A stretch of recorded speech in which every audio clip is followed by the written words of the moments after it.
বন্ধুরা, temple run ছিল তার সময়ে সব থেকে অ্যাডিকটিভ মোবাইল গেমগুলোর একটি। ক্লাসরুম, মেট্রো কিংবা কলেজ ক্যান্টিন সব জায়গায় একই দৃশ্য দেখা যেত।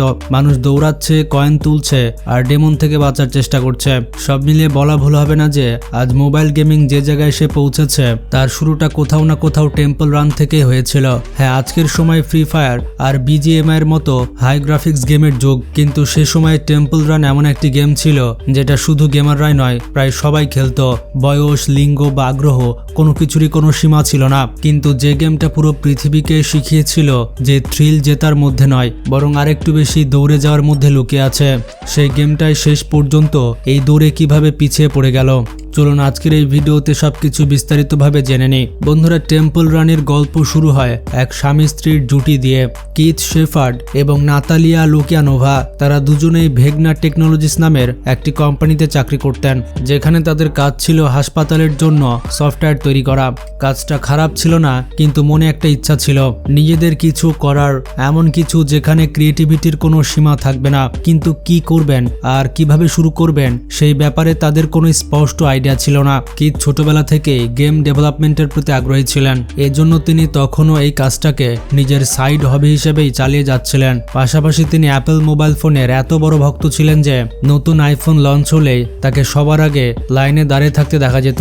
2008 সালে যখন অ্যাপল ঘোষণা করলো যে খুবই শীঘ্রই তারা অ্যাপ স্টোর চালু করতে যাচ্ছে, তখনই এই মুহূর্তটা কিথের জীবনের টার্নিং পয়েন্ট হয়ে যায়। তিনি ভাবলেন, কেননা চাকরি ছেড়ে অ্যাপ স্টোরের জন্য গেম বানানো শুরু করা যাক। এই ভাবনা থেকেই কিথ আর নাতালিয়া 2008 সালে তাদের প্রথম প্রজেক্ট শুরু করেন। সেটি ছিল একটি ওয়ার্ল্ড পাজল গেম, যার নাম রাখা হয় ইমাঙ্গি। বন্ধুরা, গেম বানানোর এই যাত্রাটা এতটাই বিশেষ ছিল যে পরে তারা নিজেদের কোম্পানির নামও এই গেমের নামে রেখে দেন, ইমাঙ্গি স্টুডিওস। প্রথম মাসেই তাদের গেম প্রায় $5000 আয় করে, যা তাদের প্রত্যাশার থেকে অনেক বেশি ছিল। এই সাফল্য দুইজনকেই প্রচন্ড আত্মবিশ্বাস দেয়। তারা ভাবেন, যদি এত সিম্পল একটি গেম এত ভালো পারফরমেন্স করতে পারে, তাহলে নতুন আরো অ্যাডভান্স কিছু করলে নিশ্চয়ই বড় কিছু করা সম্ভব হবে। এই ভাবনা থেকেই তারা একের পর এক অনেকগুলো ওয়ার্ড গেম তৈরি করেন, কারণ তাদের আশা ছিল এর মধ্যে অন্তত কিছু গেম হিট হবে। কিন্তু ফলাফলটা ঠিক উল্টো হয়। সবগুলো গেমই বাজারে প্রায় অচেনা হয়ে থেকে যায়। তবুও তারা হাল ছাড়েননি। তারা সিদ্ধান্ত নেন এবার বড় কিছু করতে হবে এবং ক্রিসমাস পর্যন্ত বাচ্চাদের জন্য একটি 3D রেসিং গেম বানাতে হবে, যার নাম রাখা হয় লিটল রেড স্লেজ। এই গেমের কনসেপ্ট ছিল একেবারেই সিম্পল। একটি কার্টুন বাচ্চা বরফে ঢাকা পাহাড়ের উপরে রেস করছে, বাতাসে উড়ে বেড়াচ্ছে আর বিভিন্ন বাধা এড়িয়ে ফিনিশ লাইনে পৌঁছাচ্ছে। দেখতে গেমটি ছিল খুবই আকর্ষণীয় এবং স্মুথ। কিথ আর নাতালিয়ার প্ল্যান ছিল 3 মাসের মধ্যে গেমটি শেষ করে ক্রিসমাস সিজনে লঞ্চ করার, কিন্তু প্রজেক্টটা করতে করতে প্রায় 6 মাস লেগে যায়। আর ততদিন ক্রিসমাস অনেক আগেই পেরিয়ে গেছে। অর্থাৎ যে পারফেক্ট টাইমিং এর জন্য গেমটা বানানোর পরিকল্পনা করা হয়েছিল সেটাই হাতছাড়া হয়ে যায়। এর ফলে ফাউন্ডার্সদের বেশ ক্ষতি হয় এবং তারা সিদ্ধান্ত নেন এরপর থেকে আর কখনো সিজনাল গেম বানাবেন না। এরপর 2009 সালে তারা হারবার মাস্টার নামের একটি গেম লঞ্চ করে। যদিও এটি ছিল একটি ছোট প্রজেক্ট, কিন্তু এর ফলাফল ছিল বিশাল, কারণ হারবার মাস্টার ছিল তাদের প্রথম গেম যেটি মাত্র 1 বছরের মধ্যে $1 লাখ বেশি আয় করে। এই সাফল্য দেখে কিথ আর নাতালিয়া প্রথমবারের মতো মনে হয় যে তারা সত্যি নিজেদের জোরে বড় কিছু করতে পারেন, কারণ এখন তাদের ছোট্ট কোম্পানি ইমাঙ্গি স্টুডিওস আর শুধু একটি প্যাশন প্রজেক্ট নয়, বরং ধীরে ধীরে একটি পরিচিত নাম হয়ে উঠেছিল। তবে বন্ধুরা, এই দম্পতি জানতেন যে সামনে এগিয়ে যেতে হলে শুধু ভালো গেম প্লে যথেষ্ট নয়, গেমটাকে দেখতে সমানভাবে আকর্ষণীয় আর পলিশড হতে হবে। এই চিন্তা থেকে তারা একজন প্রতিভাবান আর্টিস্ট কিরিল চ্যাংহংকে হায়ার করেন। এর ফলে তাদের টিম 2 জন থেকে বেড়ে 3 জনে হয়ে যায়। পরবর্তী সময়ে 3 জন মিলে ম্যাক্স অ্যাডভেঞ্চার নামের একটি গেমে কাজ শুরু করেন, যেখানে প্রচুর টাকা ইনভেস্ট করা হয়েছিল। এই গেমের ভিজুয়াল ছিল দারুণ, যা শিশুদের জন্য খুবই আকর্ষণীয় ছিল, কিন্তু সমস্যাটা ছিল এর গেম প্লেতে। সেটি এতটাই জটিল ছিল যে প্লেয়াররা গেমটা ঠিকমতো উপভোগ করতে পারত না। কিছু মানুষ তখন বুঝতেই পারছিল না এই গেমটা আসলে কিভাবে খেলতে হয়, তাই বেশিরভাগ প্লেয়ার হতাশ হয়ে গেমটির মাঝে ছেড়ে দিত। কিন্তু বন্ধুরা, বলা হয়ে থাকে কখনো কখনো আপনার ব্যর্থতা আপনার জীবনের সব থেকে বড় টার্নিং পয়েন্ট হয়ে দাঁড়ায়। ঠিক এমনটাই কিথ এবং নাতালিয়ার সাথে ঘটেছে। তারা ঠিক করলেন পরবর্তী কোনো গেম বানানোর আগে তারা বুঝবেন এই গেমে কোথায় কোথায় ভুল হয়েছে এবং কিভাবে তা আরও ভালো করা যায়। সেই সময় তারা লক্ষ্য করলেন ম্যাক্স অ্যাডভেঞ্চারে কোনো ক্যারেক্টার কয়েন সংগ্রহ করে তখন মুহূর্তটি খুবই সন্তোষজনক বলে মনে হয়, আর ঠিক এই মুহূর্তটাই তাদের পরবর্তী গেমের ধারণা দিল। হ্যাঁ, আমি কথা বলছি টেম্পল রানের, যা পরে বিশ্বের সব থেকে অ্যাডিকটিভ মোবাইল গেমগুলোর মধ্যে একটি হয়ে যায়। কিন্তু টেম্পল রানের কনসেপ্ট যতটা সহজ মনে হয়, তৈরি করা ততটাই কঠিন ছিল।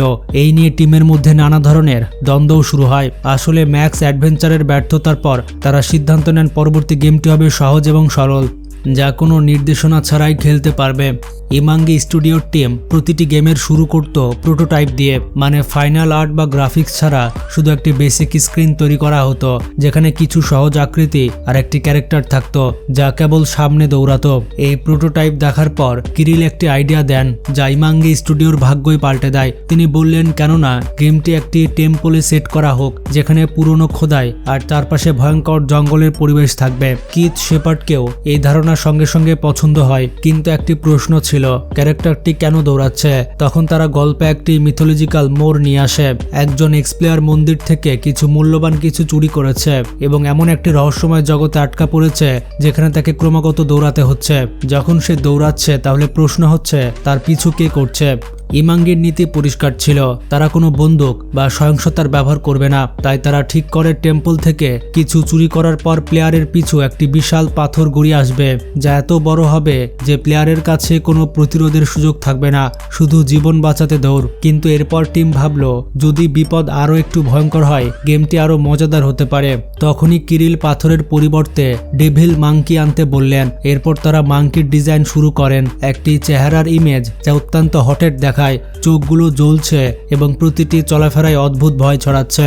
এই ক্রিয়েটরটি দেখে কেউ পিছে ফিরে তাকাতে পারবে না। তবে এই ক্যারেক্টার নিয়ে টিমে বিতর্ক শুরু হয়। নাতালিয়ার মতে মাঙ্কি খুবই ভয়ঙ্কর, তিনি ভাবছিলেন মানুষ ভয়ে গেমই ছেড়ে দিতে পারে। কিথো মাঙ্কি বিশেষ পছন্দ করেননি, কারণ তার উদ্দেশ্য ছিল প্লেয়ার যেন কেবল টেনশন অনুভব করে, ভয় নয়। তবে কিরিল জেদ ধরেছিলেন গেমে মাঙ্কিই থাকবে। দীর্ঘদিন বিতর্কের পর ডেভিড মাঙ্কির সাথে গেমটি 4 আগস্ট 2011 সালে অ্যাপ স্টোরে লঞ্চ করা হয়। মূল্য 99 সেন্ট। শুরুতে টেম্পল রান খুবই জনপ্রিয় হয়, চার্টে দ্রুত উঠে আসে, পজিটিভ রিভিউ ভরে আসে এবং ডাউনলোডের সংখ্যা বাড়তে থাকে। কিছু সপ্তাহের মধ্যে পরিস্থিতি পাল্টে যায়, ডাউনলোড ধীরে ধীরে কমতে শুরু করে এবং গেমের জনপ্রিয়তাও নেমে আসে। বন্ধুরা, মোবাইল গেমিং এর দুনিয়ায় এটিকে ডেথ স্পাইরাল বলা হয়। একবার গেম নেমে গেলে আবার উপরে আনা প্রায় অসম্ভব হয়ে যায়। ইমাঙ্গি টিমের জন্য এটি ছিল এক কঠিন সময়। কিথ ও নাতালিয়া যে কোনোভাবে গেমটিকে মৃত হওয়া থেকে বাঁচাতে চেয়েছিলেন, তাই তারা একটি বড় সিদ্ধান্ত নেন। লঞ্চের 4 মাস পর অর্থাৎ ডিসেম্বর 2011 99 সেন্ট অপসারণ করে গেমটিকে পুরোপুরি ফ্রি করে দেওয়া হয়। কিন্তু কিথ এবং নাতালিয়ার বিল দিতে হতো এবং স্টুডিও চালাতে হতো। এরপর তারা ঠিক করলেন অ্যাপে বিজ্ঞাপন বসানো হবে যাতে বেসিক আয়ের ব্যবস্থা থাকে। আর এখান থেকে গল্প আবার নতুন মোড় নেয়, কারণ ফ্রি ভার্সন আস্তে আস্তে ডাউনলোড বেড়ে যায়, যেন বন্যা চলে এসেছে। মাত্র কয়েক সপ্তাহের মধ্যে টেম্পল রান পুরো বিশ্বে হইচই ফেলেছিল। ডিসেম্বর 2011-তে টেম্পল রান আইটিউন স্টোরে টপ 50 সবচেয়ে বেশি ডাউনলোড করা অ্যাপের মধ্যে নিজের জায়গা করে নেয়। খুবই অল্প সময়ের মধ্যেই এটি নাম্বার 1 iOS অ্যাপ হয়ে যায়। আপনি হয়তো ভাবছেন এখনো অ্যান্ড্রয়েডের কথা কেন বললাম না। বন্ধুরা, জানাতে চাই শুরুতে এই গেম শুধু iOS এর জন্য লঞ্চ করা হয়েছিল, তাই আইফোন ব্যবহারকারীদের মধ্যে এটি একটি ইউনিক পরিচিতি গড়ে তোলে। এটি এতটাই পছন্দ করা হয়েছিল যে কয়েক মাসের মধ্যে আইফোন গেমিং এর পরিচয় হয়ে ওঠে। এর বাড়তে থাকা জনপ্রিয়তা দেখে ডেভেলপাররা এটি অন্যান্য প্ল্যাটফর্মে আনার সিদ্ধান্ত নেয়। 27 মার্চ 2012 সালে অ্যান্ড্রয়েড ভার্সন রিলিজ করা হয় এবং এই ভার্সন মাত্র 3 দিনের মধ্যে 1 মিলিয়নের বেশি ডাউনলোড পায়। এখান থেকে টেম্পল রানের গ্লোবাল যাত্রা শুরু হয়। শুরুতে যা শুধু আইফোন ব্যবহারকারীদের জন্য প্রিয় ছিল, অ্যান্ড্রয়েড আসার পর প্রায় প্রতিটি স্মার্টফোনে দেখা যেতে শুরু করে। কলেজ হোক বা অফিস, সকলের একটাই টাইম পাস হয়ে যায় টেম্পল রান। সোশ্যাল মিডিয়ায় সবার নিজের হাই স্কোরের স্ক্রিনশট শেয়ার করতে শুরু করে। ইউটিউবে গেম প্লে ভিডিওগুলি ভাইরাল হয়ে যায়, এমনকি অনেক সেলিব্রিটি এই গেমের প্রেমে পড়ে যায়। এই উত্তেজনার কারণে 1 বছর পূর্ণ হতে না হতে অর্থাৎ আগস্ট 2012 সালে টেম্পল রানের ক্রেজ এতটাই বেড়ে যায় যে অ্যাপ 100 মিলিয়নের বেশি ডাউনলোড ছাড়িয়ে যায়। বিশ্বজুড়ে প্লেয়াররা 10 বিলিয়নেরও বেশি গেম সেশন খেলে, অর্থাৎ সব গেম প্লে টাইম একত্রে একত্র করলে মানুষ 54,000 বছর টেম্পল রান খেলেছে। টেম্পল রান তখন পুরোপুরি একটি গ্লোবাল সেন্সেশন হয়ে দাঁড়ায়। এই সময় হলিউডের নজর গেমটির দিকে যায়, তাই 2012-তে ডিজনি ইমাঙ্গির সঙ্গে হাত মিলায় এবং একসাথে তৈরি করে টেম্পল রান ব্রেভ, যা পিক্সারের ব্রেভ ছবির ওপরে ভিত্তি করে তৈরি করা হয়। গেম প্লে একই ছিল, কিন্তু ভিজুয়াল আর থিমে ডিজনির ম্যাজিক স্পষ্ট। পরের বছর 2013 সালে টেম্পল রান ওজি লঞ্চ করা হয়, যা ডিজনির ওজ দ্য গ্রেট অ্যান্ড পাওয়ারফুল ছবির অনুপ্রেরণায় তৈরি হয়। এটি আরও রঙিন, সিনেম্যাটিক আর অ্যাডভেঞ্চারাস ছিল।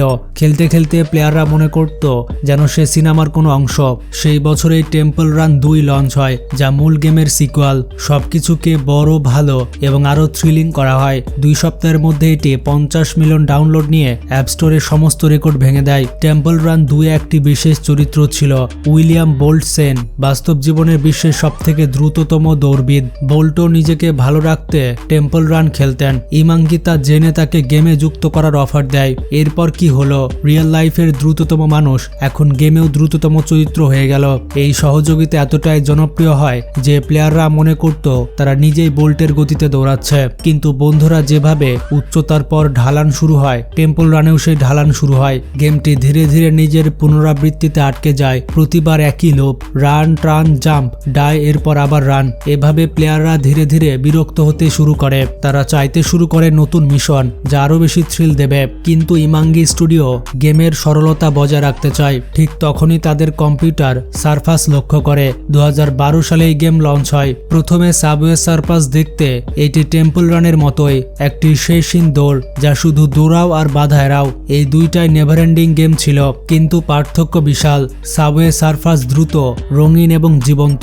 প্রতিটি চরিত্রের নিজস্ব ব্যক্তিত্ব, প্রতিটি দৌড়ে আলাদা শক্তি এবং ভিন্ন ভাইব। জঙ্গলের অন্ধকারের বদলে এখন উজ্জ্বল সাবওয়ে, হাওয়ার বোর্ডে দৌড়ানো শিশুদের সাথে ব্যাকগ্রাউন্ডে বাজতে থাকা কুল হিপ হপ মিউজিক। সবথেকে ভালো ব্যাপার, সবাই এই গেমে প্রতি মাসে আপডেট পায়। নতুন ওয়ার্ল্ড ট্যুর আপডেট দিয়ে প্লেয়াররা প্যারিস, টোকিও, কায়রো ইত্যাদি শহরে ভিজুয়াল এবং চরিত্র পায়। তবে ইমাঙ্গির দল সবসময় 10 থেকে 12 জনের ছোট টিম ছিল। কিথ এবং নাতালিয়া চেয়েছিলেন তাদের দল ছোট থাকুক, যাতে সৃজনশীলতা বজায় থাকে। এই কারণে দ্রুত বড় স্কেলের আপডেট আনা সম্ভব হয়নি। 2012 সালের টেম্পল রান টপে থাকলেও 2018 সালে সাবওয়ে সারফারাস বিশ্বের সবথেকে বেশি ডাউনলোড করা মোবাইল গেম হয়ে যায়। শুধু সাবওয়ে সারফারাস নয়, 2015 সালে অ্যাপ স্টোরে বহু রানার গেম এসেছে, million bus, sonic dash, agent dash, running friend ইত্যাদি, যার ফলে টেম্পল রান 2 এর পরেও ইমাঙ্গি নতুন রাস্তায় চেষ্টা করে। 2014 সালে তারা স্যামসাং গিয়ারের জন্য টেম্পল রান ভিআর লঞ্চ করে, ফার্স্ট পার্সন ভিউতে দৌড়ানোর অভিজ্ঞতা। কিন্তু তখন ভিআর ডিভাইস সাধারণ মানুষের কাছে জনপ্রিয় ছিল না। এরপর নভেম্বর 2016 সালে টেম্পল রান ট্রেজার হান্টস এবং 2021 সালে temple run puzzle adventure launch হয়, কিন্তু ভক্তদের মাঝে বেশি আগ্রহ দেখা যায়নি। একই সময়ে টেম্পল রানের অনেক কপিড ভার্সন মার্কেটে আসে, যার ফলে এর অরিজিনালিটি এবং ইউনিকনেস ধীরে ধীরে কমতে থাকে। কোম্পানি বিভিন্নভাবে চেষ্টা করলেও একবার কেউ ফোন থেকে আনইনস্টল করলে গেমটিতে ফিরে আসে না। বন্ধুরা, ইমাঙ্গি স্টুডিও এখন প্রতিশ্রুতি দিয়েছে যে তারা শীঘ্রই টেম্পল রান 3 নিয়ে আসবেন, যা আগের চেয়ে আরো মজাদার এবং রোমাঞ্চকর হবে। কিন্তু সত্যি বলতে তারা রিলিজ ডেট এখনো জানায়নি। এটাও শিওর নয় যে তারা আগের মতো জাদু দেখাতে পারবে কিনা। এখনো টেম্পল রান 1 এবং টেম্পল রান 2 অ্যাপ স্টোরে এবং প্লে স্টোরে পাওয়া যায়, আর টেম্পল রান 3 কবে আসবে তা জানা যায়নি। প্লেয়ারদের দৃষ্টি এখন first person shooter, action adventure আর রোল প্লেয়িং গেমের দিকে চলে গেছে। এত সব কিছুর পরও টেম্পল রান কেবল একটি গেম ছিল না, এটি ছিল একটি ইমোশন, যা আমাদের শিখিয়েছে থ্রিল জেতার মধ্যে নয়, বরং একটু আরো দৌড়ে থাকার মধ্যে। যেই গেম আমাদের দৌড়াতে শিখেছে, সেই গেম আজ দৌড়ে পিছে পড়ে গিয়েছে। বন্ধুরা, কারা কারা টেম্পল রান খেলতেন এবং কারা কারা পছন্দ করেন কমেন্টে জানান, আর ভিডিওটি বেশি বেশি শেয়ার করে সবাইকে জানিয়ে দিন।